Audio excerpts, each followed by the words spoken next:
नमस्कार दोस्तों, रंगमंच कहानियों का में आपका स्वागत है। तो लीजिए सुनते हैं मन्नू भंडारी की कहानी त्रिशंकु। घर की चारदीवारी आदमी को सुरक्षा देती है, पर साथ ही उसे एक सीमा में बांधती भी है। स्कूल, कॉलेज जहां व्यक्ति के मस्तिष्क का विकास करते हैं, वहीं नियम, कायदे और अनुशासन के नाम पर उसके व्यक्तित्व को कुंठित भी करते हैं। बात यह है, बंधु की हर बात का विरोध उसके भीतर ही रहता है। ये सब मैं किसी किताब के उदाहरण नहीं पेश कर रही। ऐसी भारी भरकम किताबें पढ़ने का मेरा बूता ही नहीं। ये तो उन बातों और बहसों के टुकड़े हैं जो रात दिन हमारे घर में हुआ करती हैं। हमारा घर यानी बुद्धिजीवियों का अखाड़ा। यहाँ सिगरेट के धुएं और कॉफी के प्यालों के बीच बातों के बड़े बड़े तुमार बंधे जाते हैं। बड़ी बड़ी शाब्दिक क्रांतियाँ की जाती हैं। इस घर में काम कम और बातें ज़्यादा होती हैं। मैंने कहा, मैंने कहीं पढ़ा तो नहीं, पर अपने घर से यह लगता जरूर है कि बुद्धिजीवियों के लिए काम करना शायद वर्जित है। मातुश्री अपने 3 घंटे की तहरीनुमा नौकरी बजाने के बाद मुक्त। थोड़ा बहुत पढ़ने लिखने के बाद जो समय बचता है, वह या तो बात बहस में जाता है या फिर लोट लगाने में। उनका ख्याल है कि शरीर के निष्क्रिय होते ही मन मस्तिष्क सक्रिय हो उठते हैं, और ये दिन के 24 घंटों में से 12 घंटे अपना मन मस्तिष्क की सक्रिय बनाए रखती है। पिताश्री और भी 2 कदम आगे। उनका बस चले तो वे नहाए भी अपनी मेज पर ही। जिस बात की हमारे यहाँ सबसे अधिक कताई होती है, वह है आधुनिकता। पर जरा ठहरिए, आप आधुनिकता का गलत अर्थ मत लगाइए। यह बाल कटाने और छुरी कांटे से खाने वाली आधुनिकता कतई नहीं। यह है ठेठ बुद्धिजीवियों की आधुनिकता। यह क्या होती है सो तो ठीक ठीक मैं भी नहीं जानती, पर हाँ, इसमें लीक छोड़ने की बात बहुत सुनाई देती है। आप लीक की दुलत्ती झाड़ते आइए, सिर आंखों पर लीक से चिपक कर आइए, दुलत्ती खाइए। बहस यूं दुनिया जहान के विषय पीसे जाते हैं, पर एक विषय शायद सब लोगों को बहुत प्रिय है, और वह है शादी। शादी यानी बर्बादी। हल्के फुल्के ढंग से शुरू हुई बात एकदम बौद्धिक स्तर पर चली जाती है। विवाह संस्था एकदम खोखली हो चुकी है। पति पत्नी का संबंध बड़ा नकली और ऊपर से थोपा हुआ है, और फिर धुआंधार ढंग से विवाह की धज्जियां उड़ाई जाती हैं। इस बहस में अक्सर स्त्रियां एक तरफ हो जाती और पुरुष एक तरफ, और बहस का माहौल कुछ ऐसा गर्म हो जाया करता है कि मुझे पूरा विश्वास हो जाता है कि अब जरूर 1-2 लोग तलाक दे बैठेंगे। पर मैंने देखा कि ऐसा कोई हादसा कभी नहीं हुआ। सारे ही मित्र लोग अपने अपने ब्याह को खूब अच्छी तरह तह समेट कर उस पर जमकर आसन मारे बैठे हैं। हाँ, बहस की रफ्तार और टोन आज भी वही है। अब सोचिए, ब्याह को कोसेंगे तो फ्री लव और फ्री सेक्स को तो पोसना ही पड़ेगा। इसमें पुरुष लोग उछल उछल कर आगे रहते हैं, कुछ इस भाव से मानो बात करते ही इनका आधा सुख तो वे ही ले लेंगे। पापा खुद बड़े समर्थक। पर हुआ यूं कि घर में हमेशा चुप चुप रहने वाली दूर दराज की एक दीदिया ने बिना कभी इन बहसों में भाग लिए ही इस पर पूरी तरह अमल कर डाला, तो पाया कि सारी आधुनिकता अधम। वह तो फिर मम्मी ने बड़े सहज ढंग से सारी बात को संभाला और निरर्थक विवाह के बंधन में बांधकर दीदिया का जीवन सार्थक किया। हालांकि यह बात बहुत पुरानी है और मैंने तो बड़ी दबी ढकी जबान से इसका जिक्र ही सुना है। वैसे पापा मम्मी का भी प्रेम विवाह हुआ था। यूँ यह बात बिल्कुल दूसरी है कि होश संभालने के बाद मैंने उन्हें प्रेम करते नहीं, केवल बहस करते ही देखा है। विवाह के पहले अपने इस निर्णय पर मम्मी को नाना से भी बहुत बहस करनी पड़ी थी, और बहस का यह दौर बहुत लंबा भी चला था शायद। इसके बावजूद यह बहस विवाह नहीं, प्रेम विवाह ही है, जिसका जिक्र मम्मी बड़े गर्व से किया करती हैं। गर्व विवाह को लेकर नहीं, पर इस बात को लेकर है कि किस प्रकार उन्होंने नाना से मोर्चा लिया। अपने और नाना के बीच हुए संवादों को वे इतनी बार दोहरा चुकी हैं कि मुझे वे कंठस्थ हो गए हैं। आज भी जब वे उसकी चर्चा करती हैं तो लिख से हटकर कुछ करने का संतोष उनके चेहरे पर झलक उठता है। बस ऐसे ही घर में मैं पल रही हूँ, बड़े मुक्त और स्वच्छंद ढंग से, और पलते पलते एक दिन अचानक बड़ी हो गई। बड़ी होने का यह एहसास मेरे अपने भीतर से इतना नहीं फूटा जितना बाहर से। इसके साथ ही एक दिलचस्प घटना जुड़ी हुई है। हुआ यूं कि घर के ठीक सामने एक बरसाती है, एक कमरा और उसके सामने फैली छत। उसमें हर 2-3 विद्यार्थी आकर रहते, छत पर घूम घूम कर पढ़ते। फिर कभी ध्यान ही नहीं गया, शायद ध्यान जाने जैसी मेरी उम्र ही नहीं थी। इस बार देखा वहाँ 2 लड़के आए हैं। थे तो वे 2 ही, पर शाम तक उनके मित्रों का एक अच्छा खासा जमघट हो जाता और सारी छत ही नहीं, सारा मोहल्ला तक गुलजार। हंसी मजाक, गाना बजाना और आसपास की जो भी लड़कियां उनकी नज़र के दायरे में आ जाती, उन पर चुटीली फबतियाँ। पर उनकी नज़रों का असली केंद्र हमारा घर, और स्पष्ट कहूँ तो मैं ही थी। बरामदे में निकलकर मैं कुछ भी करूं, उधर से एक न एक रिमार्क हवा में उछलता हुआ टपकता और मैं भीतर तक थरथरा उठती। मुझे पहली बार लगा कि मैं हूँ, केवल हूँ ही नहीं, किसी के आकर्षण का केंद्र हूँ।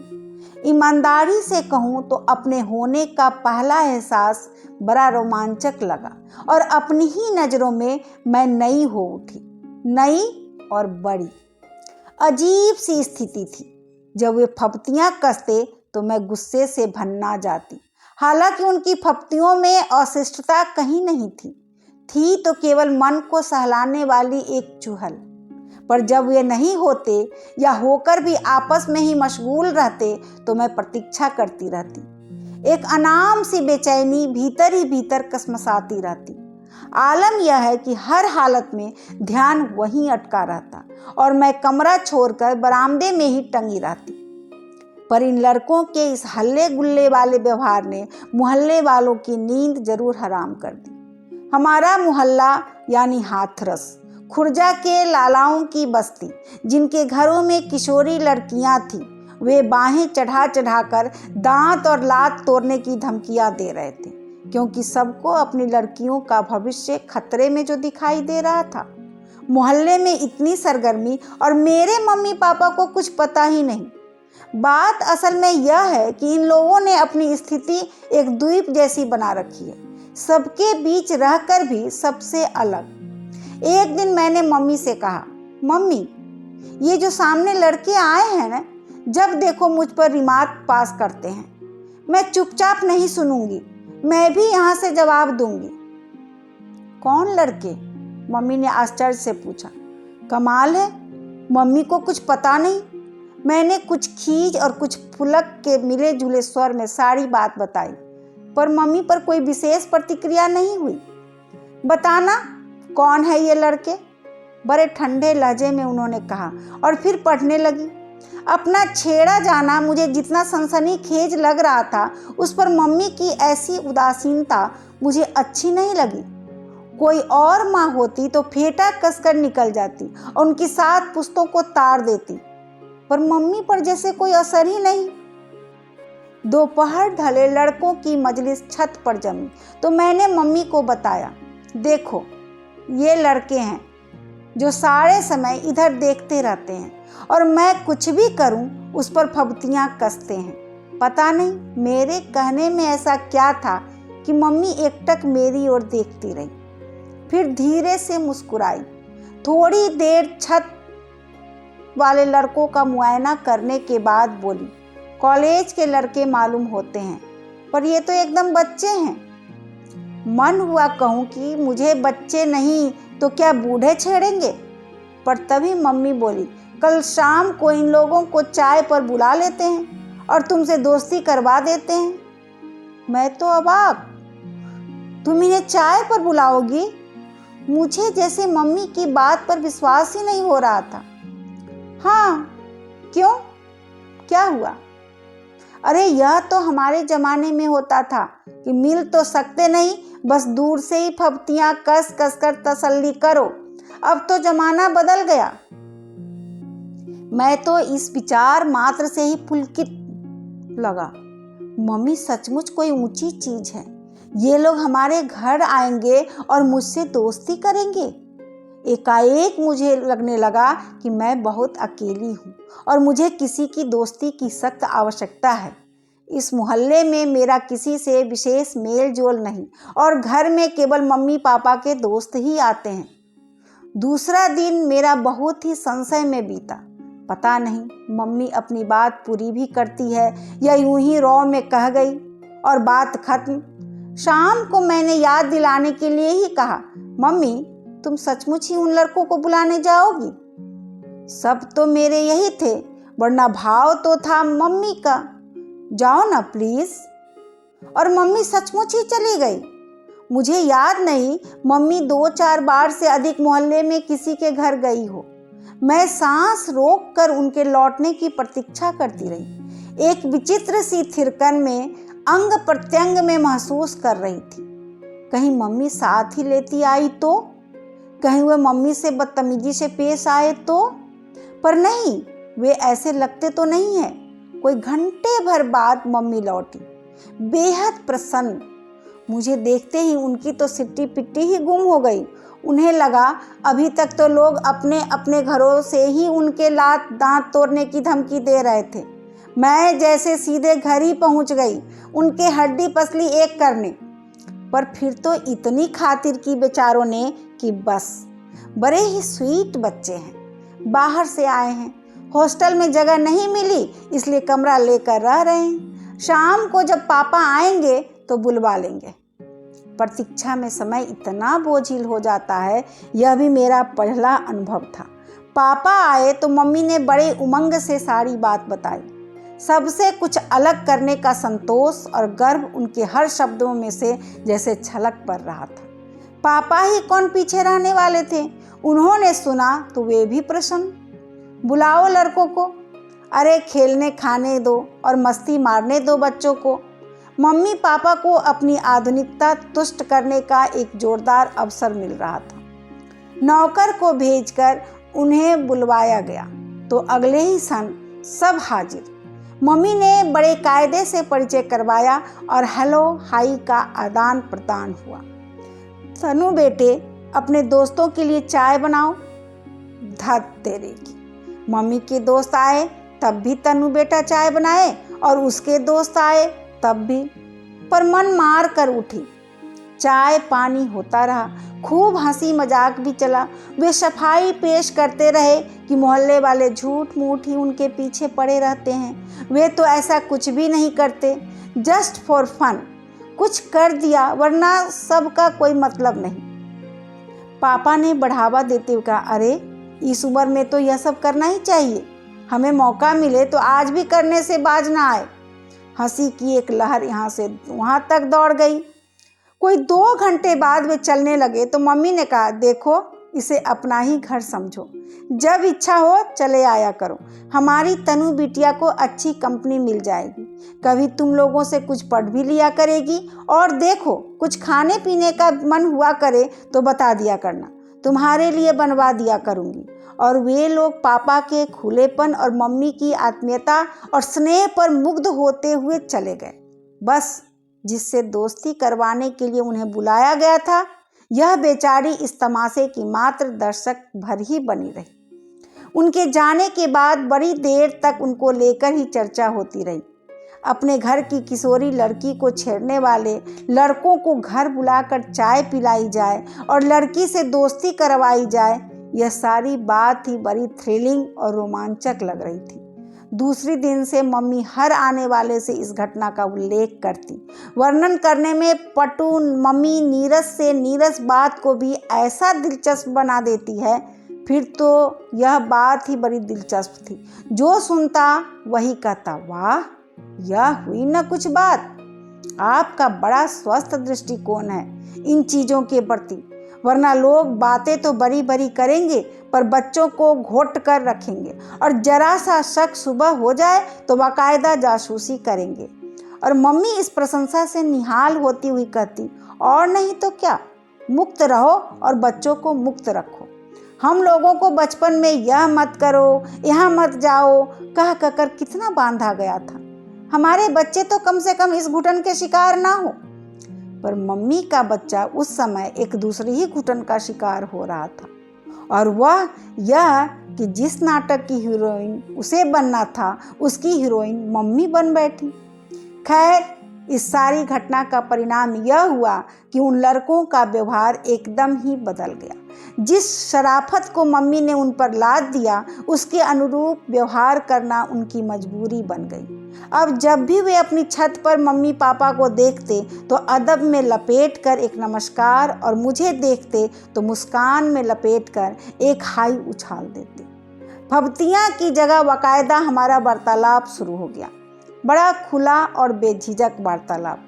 हमारे बरामदे और छत में इतना ही फासला था कि जोर से बोलने पर बातचीत की जा सकती थी।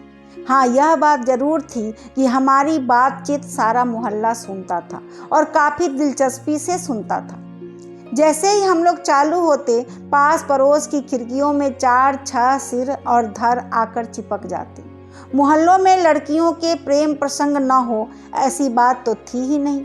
बाकायदा लड़कियों के भागने तक की घटनाएं घट चुकी थी, पर वह सब कुछ बड़े गुप्त और छिपे ढंग से होता था, और मोहल्ले वाले जब अपनी पैनी नज़रों से ऐसे किसी रहस्य को जान लेते तो बड़ा संतोष उन्हें होता था। पुरुष मूँछों पर ताव देकर और स्त्रियां हाथ नचा नचा कर खूब नमक मिर्च लगाकर इन घटनाओं का यहाँ से वहाँ तक प्रचार करती, कुछ इस भाव से कि अरे हमने दुनिया देखी है, हमारी आंखों में कोई धूल नहीं झोंक सकता है। पर यहाँ स्थिति ही उलट गई थी। हमारा वार्तालाप इतने खुलेआम होता था कि लोगों की खिड़कियों की ओट में छिप छिप कर देखना सुनना पड़ता था, और सुनकर भी ऐसा कुछ उनके हाथ नहीं लगता था जिसे वे कुछ आत्मिक संतोष पाते। पर बात को बढ़ना था और बात बढ़ी। हुआ यह कि धीरे धीरे छत की मजलिस मेरे अपने कमरे में जमने लगी। रोज ही कभी 2 तो कभी 3 या 4 लड़के आकर जम जाते, और दुनिया भर के हंसी मजाक और गपशप का दौर चलता। गाना बजाना भी होता और चाय पानी भी। शाम को मम्मी पापा के मित्र आते तो इन लोगों में से कोई न कोई बैठा ही होता। शुरू में जिन लोगों ने मुक्त रहो और मुक्त रखो की बड़ी प्रशंसा की थी, उन्होंने मुक्त रहने का जो रूप देखा तो उनकी आंखों में भी कुछ अजीब सी शंकाएं तैरने लगी। मम्मी की एकाध मित्र ने दबी जबान में कहा भी, तनु तो बड़ी फास्ट चल रही है। मम्मी का अपना सारा उत्साह मंद पड़ गया था, और लीक से हटकर कुछ करने की थ्रिल पूरी तरह झड़ चुकी थी। अब तो उन्हें इस नंगी सच्चाई को झेलना था कि उनकी निहायत ही कच्ची और नाजुक उम्र की लड़की 3-4 लड़कों के बीच घिरी रहती है, और मम्मी की स्थिति यह थी कि वे न इस स्थिति को पूरी तरह स्वीकार कर पा रही थी और न अपने ही द्वारा बड़े जोश में शुरू किए गए इस सिलसिले को नकार ही पा रही थी। आखिर एक दिन उन्होंने मुझे अपने पास बिठाकर कहा, तनु बेटे, ये लोग रोज रोज यहाँ आकर जम जाते हैं, आखिर तुमको पढ़ना लिखना भी तो है। मैं तो देख रही हूँ कि इस दोस्ती के चक्कर में तेरी पढ़ाई लिखाई सब चौपट हुई जा रही है। इस तरह तो यह सब चलेगा नहीं। रात को पढ़ती तो हूँ, लापरवाही से मैंने कहा। खाक पड़ती है रात को, समय ही कितना मिलता है, और फिर यह रोज रोज की धमाचौकड़ी मुझे वैसे भी पसंद नहीं। ठीक है, 4-6 दिन में कभी आ गए, गपशप कर ली, पर यहाँ तो एक ना एक रोज ही डटा रहता है। मम्मी के स्वर में आक्रोश का पुट गहराता जा रहा था। मम्मी की यह टोन मुझे अच्छी नहीं लगी, पर मैं चुप। तू तो उनसे बहुत खुल गई है, कह दे कि वे लोग भी बैठकर पढ़े और तुझे भी पढ़ने दे, और तुझसे ना कहा जाए तो मैं कह दूंगी। पर किसी के भी कहने की नौबत नहीं आई। कुछ तो पढ़ाई की मार से, कुछ दिल्ली के दूसरे आकर्षणों से खिंचकर हॉस्टल वाले लड़कों का आना कम हो गया, पर सामने के कमरे से शेखर रोज ही आ जाता। कभी दोपहर में तो कभी शाम। 3-4 लोगों की उपस्थिति में उसकी जिस बात पर मैंने ध्यान नहीं दिया, वही बात अकेले में सबसे अधिक उजागर होकर आई। वह बोलता कम था, पर शब्दों के परे बहुत कुछ कहने की कोशिश करता था, और एकाएक ही मैं उसकी अनकही भाषा समझने लगी थी। केवल समझने ही नहीं लगी थी, प्रत्युत्तर भी देने लगी थी। जल्दी ही मेरी समझ में आ गया कि शेखर और मेरे बीच प्रेम जैसी कोई चीज पनपने लगी है। यूं तो शायद मैं समझ ही नहीं पाती, पर हिंदी फिल्में देखने के बाद इसको समझने में खास मुश्किल नहीं है। जब तक मन में कहीं कुछ नहीं था, सब कुछ बड़ा खुला था, पर जैसे ही कुछ हुआ तो उसे औरों की नज़र से बचाने की इच्छा भी साथ हो आई। जब कभी दूसरे लड़के आते तो सीढ़ियों से ही शोर करते आते, जोर जोर से बोलते, लेकिन शेखर जब भी आता रेंगता हुआ आता और फुसफुसा कर हम बातें करते। वैसे बातें बहुत ही साधारण होती थी, स्कूल की, कॉलेज की, पर फुसफुसा कर करने में ही वे कुछ विशेष लगती थी। प्रेम की कुछ रहस्यमय, कुछ गुपचुप बना दो तो अब बड़ा ही थ्रिलिंग हो जाता है, वरना तो एकदम सीधा सपाट। पर मम्मी के पास घर और घर वालों के हर रहस्य को जान लेने की एक छठी इंद्रिय है, जिससे पापा भी काफी त्रस्त रहते हैं। उससे उन्हें यह सब समझने में जरा भी देर नहीं लगती। शेखर कितना ही दब छिप कर आता और मम्मी के घर के किसी भी कोने में होती, फट से फट प्रकट हो जाती और फिर वहीं से पूछती, तनु कौन है तुम्हारे कमरे में? मैंने देखा कि शेखर के इस रवैये से मम्मी के चेहरे पर एक अजीब सी परेशानी झलकने लगी है, पर मम्मी इस बात को लेकर यूं परेशान हो उठेंगी, यह तो मैं सोच भी नहीं सकती थी। जिस घर में रात दिन तरह तरह के प्रेम प्रसंग ही पीसे जाते रहे हो, कुंवारों के प्रेम प्रसंग, विवाहितों के प्रेम प्रसंग, 2-3 प्रेमियों के लिए साथ चलने वाले प्रेम प्रसंग, उस घर के लिए तो यह बात बहुत ही मामूली होनी चाहिए। जब लड़कों से दोस्ती की है तो एकाध से प्रेम भी हो ही सकता है। मम्मी ने शायद समझ लिया था कि यह स्थिति आजकल की कलात्मक फिल्मों की तरह चलेगी, जिनकी वे बड़ी प्रशंसा और समर्थक है, पर जिनमें शुरू से लेकर आखिर तक कुछ भी सनसनीखेज घटता ही नहीं। जो भी हो, मम्मी की इस परेशानी ने मुझे भी कहीं हल्के से विचलित जरूर कर दिया। मम्मी मेरी माँ ही नहीं, मित्र और साथिन भी है। 2 घनिष्ठ मित्रों की तरह ही हम दुनिया जहान की बातें करते हैं, हंसी मजाक करते हैं। मैं चाहती थी कि वे इस बारे में भी कोई बात करें, पर उन्होंने कोई बात नहीं की। बस जब शेखर आता तो वे अपनी स्वभावगत लापरवाही छोड़कर बड़े सजग भाव से मेरे कमरे के इर्द गिर्द ही मंडराती रहती। एक दिन मम्मी के साथ बाहर जाने के लिए नीचे उतरी तो दरवाजे पर ही पड़ोस की एक भद्र महिला टकरा गई। नमस्कार और कुशल क्षेम के आदान प्रदान के बाद वे बात के असली मुद्दे पर आई। ये सामने की छत वाले लड़के आपके रिश्तेदार हैं क्या? नहीं तो। अच्छा, शाम को रोज आपके घर बैठे रहते हैं, तो सोचा आपके जरूर कुछ लगते होंगे।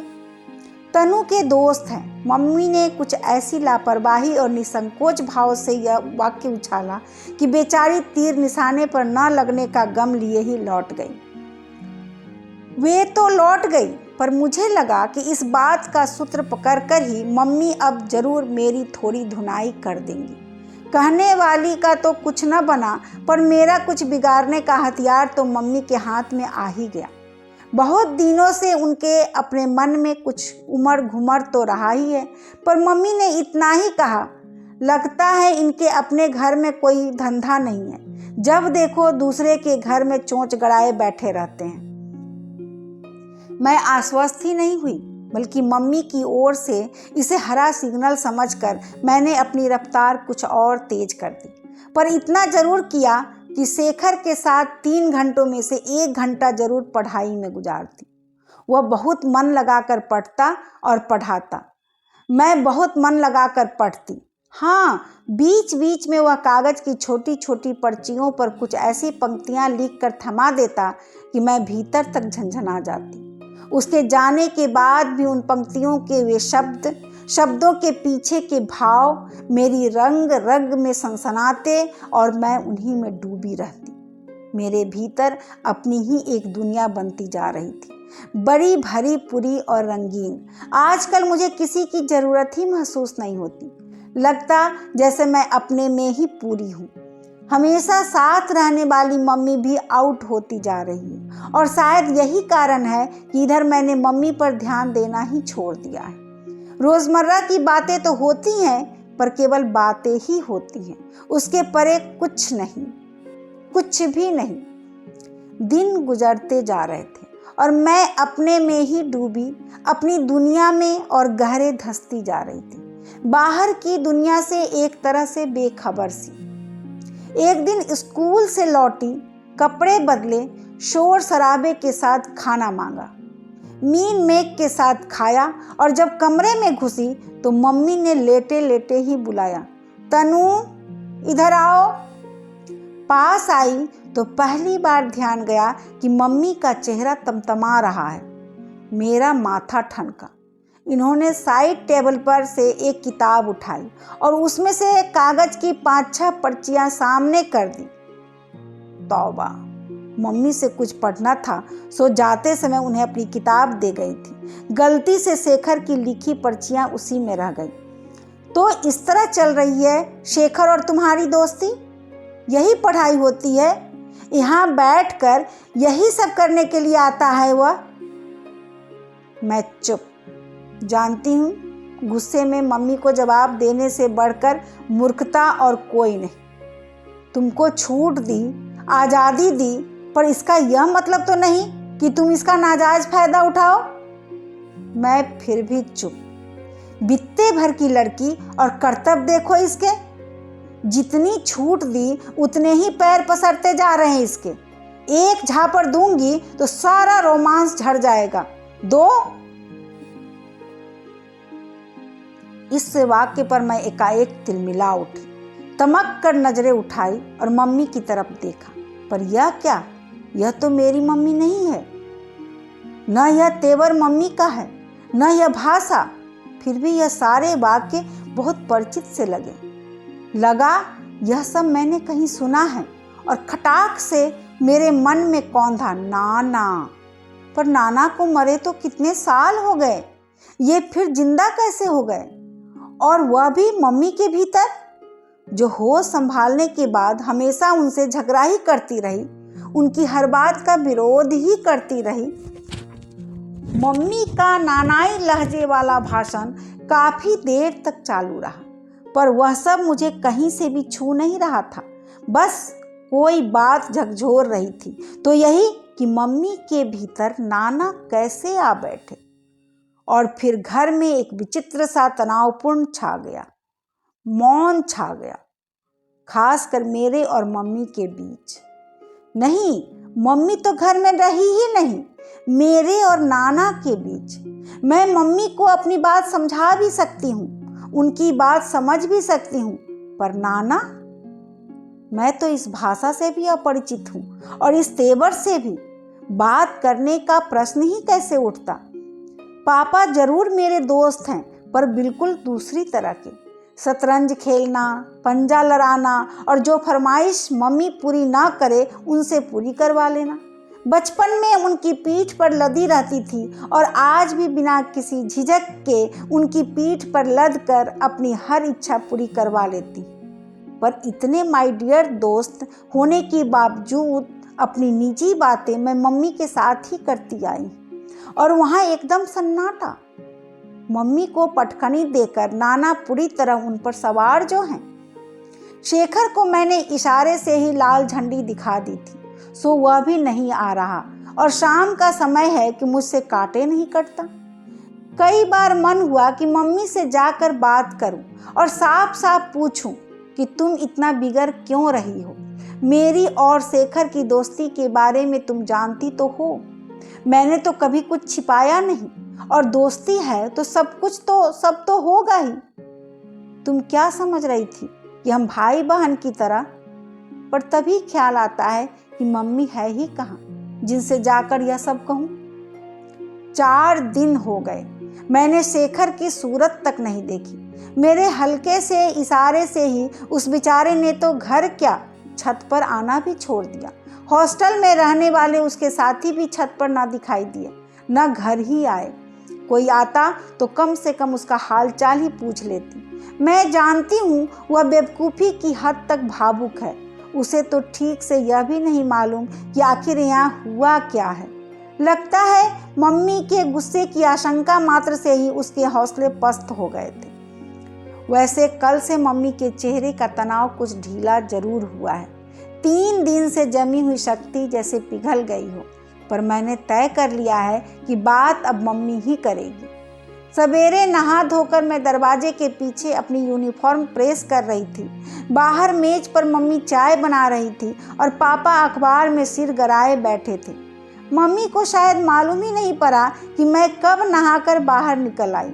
वे पापा से बोली, जानते हो कल रात को क्या हुआ? पता नहीं, तब से मन बहुत खराब हो गया। उसके बाद मैं तो सो ही नहीं पाई।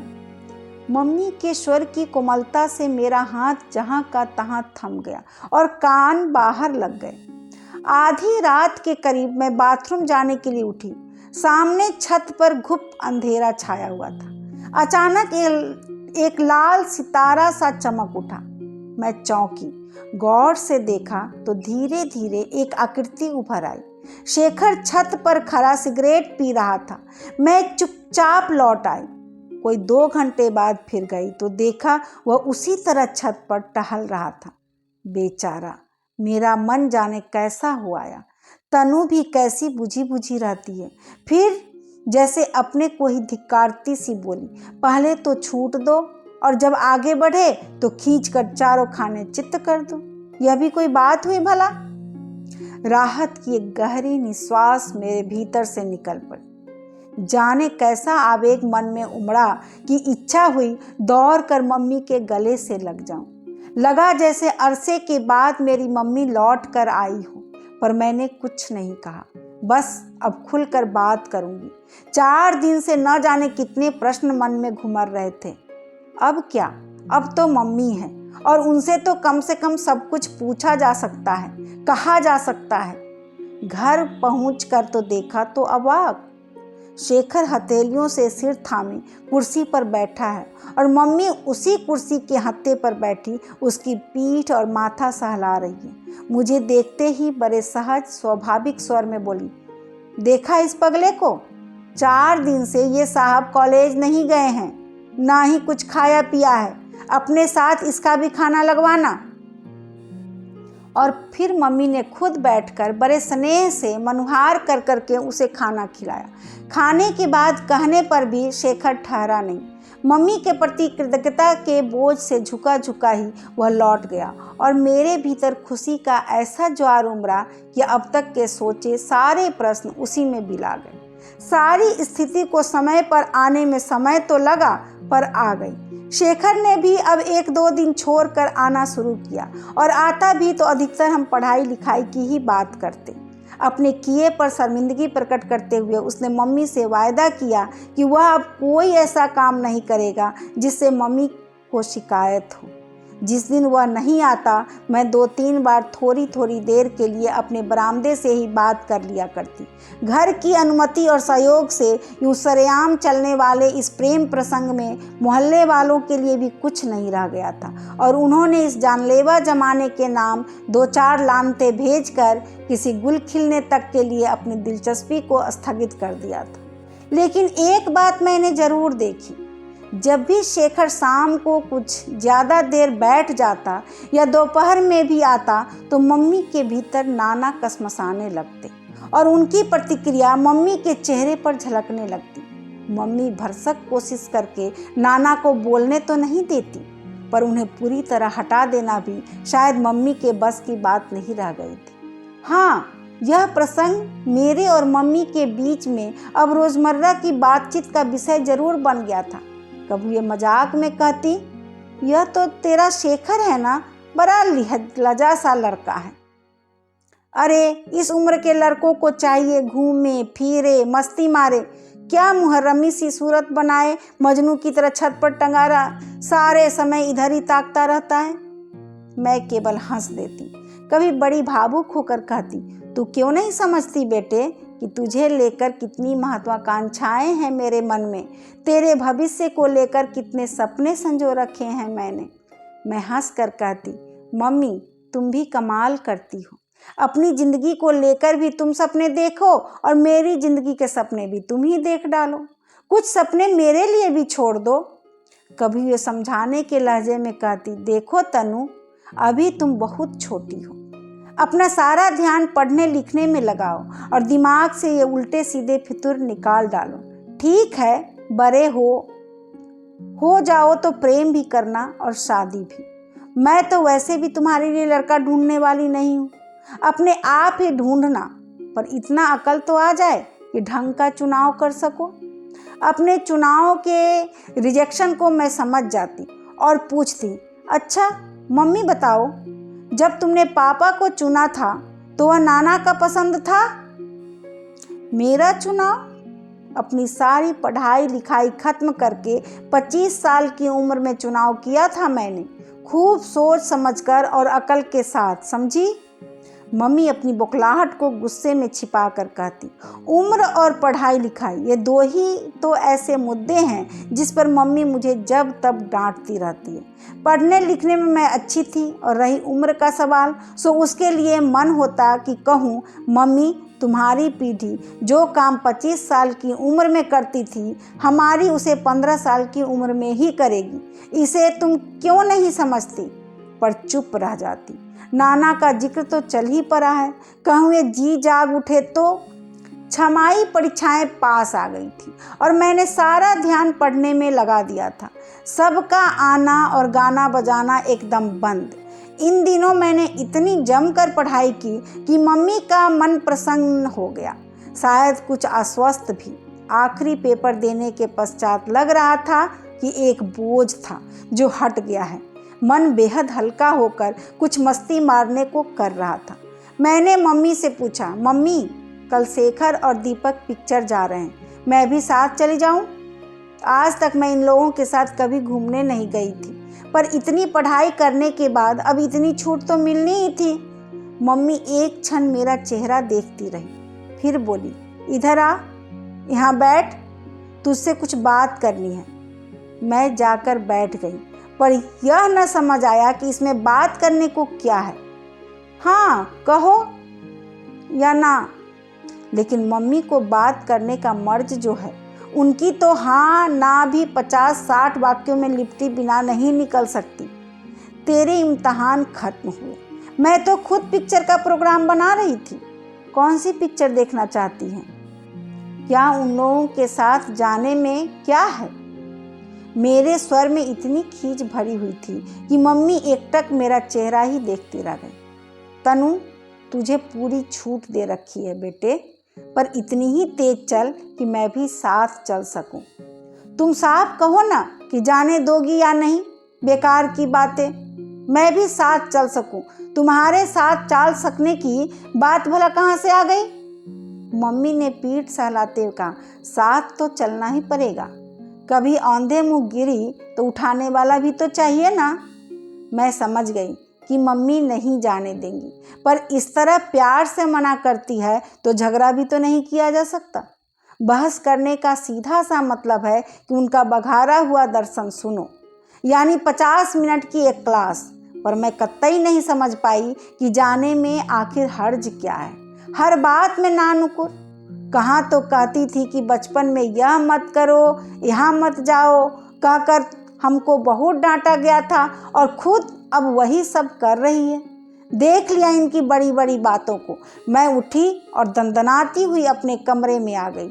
हाँ, एक वाक्य जरूर थमा आई, मम्मी जो चलेगा वह गिरेगा भी, और जो गिरेगा वह उठेगा भी, और खुद ही उठेगा, उसे किसी की ज़रूरत नहीं है।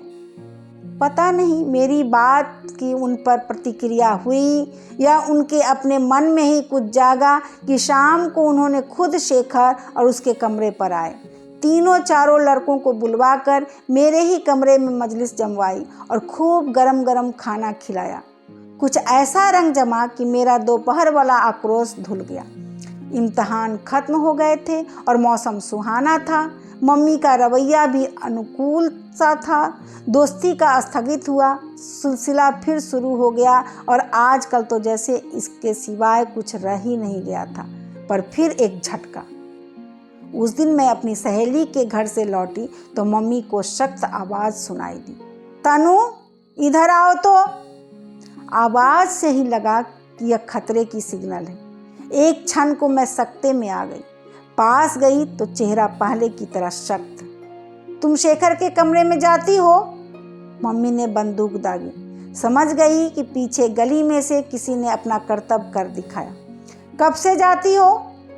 मन तो हुआ कि कहूँ जिसने जाने की खबर दी है उसने बाकी बातें भी बता ही दी होगी, कुछ जोड़ तोड़ कर ही बताया होगा।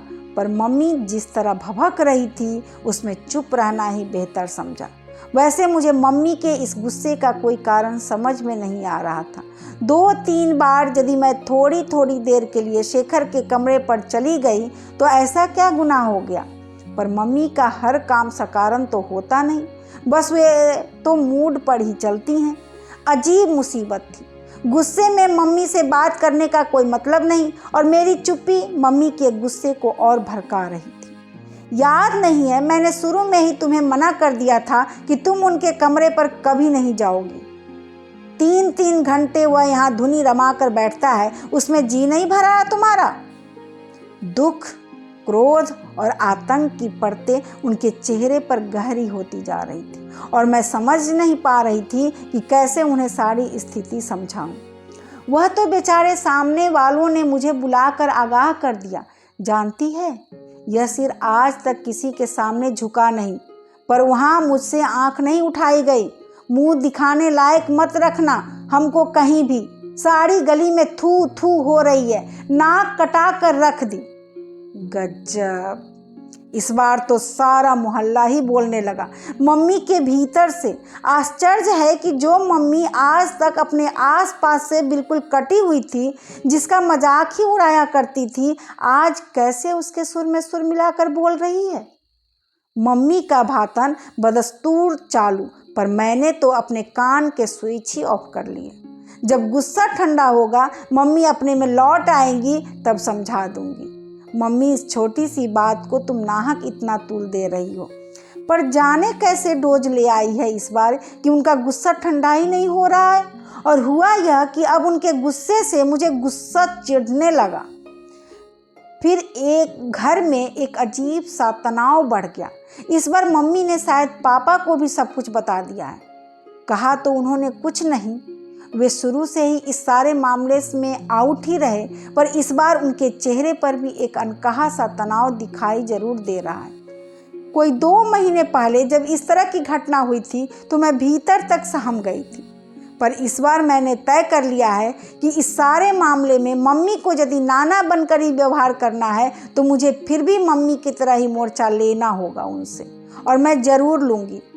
दिखा तो दूँ कि मैं तुम्हारी ही बेटी हूँ और तुम्हारे ही नक्शे कदम पर चली हूँ। खुद तो लीक से हटकर चली थी, सारी जिंदगी इस बात की घुट्टी पिलाती रही, पर मैंने जैसे ही अपना पहला कदम रखा घसीट कर मुझे अपनी ही खींची लीक पर लाने के दंड फंद शुरू हो गए।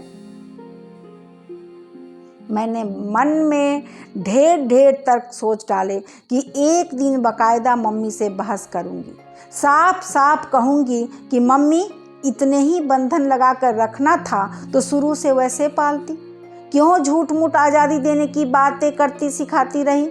पर इस बार मेरा भी मन सुलग कर इस तरह राख हो गया था कि मैं गुमसुम सी अपने ही कमरे में पड़ी रहती। मन बहुत भर आता तो रो लेती। घर में सारे दिन हंसती खिलखिलाती रहने वाली मैं एकदम चुप होकर अपने में ही सिमट गई थी। हाँ, एक वाक्य जरूर बार बार दोहरा रही थी, मम्मी तुम अच्छी तरह समझ लो कि मैं भी अपने मन की ही करूँगी। हालांकि मेरे मन में क्या है इसकी कोई भी रूपरेखा मेरे सामने न थी। मुझे नहीं मालूम कि इन 3-4 दिनों में बाहर क्या हुआ। घर बाहर की दुनिया से कटी, अपने ही कमरे में सिमटी मैं मम्मी से मोर्चा लेने के दांव सोच रही थी। पर आज दोपहर मुझे कतई अपने कानों पर विश्वास नहीं हुआ जब मैंने मम्मी को अपने बरामदे से ही चिल्लाते हुए सुना, शेखर, कल तो तुम लोग छुट्टियों में अपने घर चले जाओगे।